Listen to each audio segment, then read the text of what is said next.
আরেকটা খুবই ভুল ধারণা তৈরি করা হয়েছে যে কোটা এবং মেধা, মনে হতে পারে যে যারা কোটায় চাকরি করে তাদের কোনো মেধা নেই, কিন্তু আবেদন করার ক্ষেত্রে কোটা লাগে না, প্রিলিমিনারিতে কোটা লাগে না, লিখিততে কোটা লাগে না, একদম শেষ মুহূর্তে গিয়ে কোটা অ্যাপ্লাই হয়।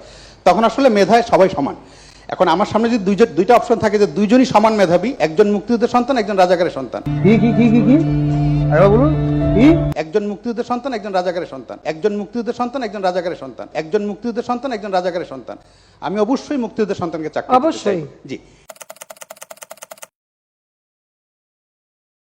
सारी उम्र मैं जो कर जा बढ़िया रहा, तेरे पीछे ये जिंदगी सरकस हो गई। सारी उम्र मैं जो कर जा बढ़िया रहा, तेरे पीछे ये जिंदगी सरकस हो गई।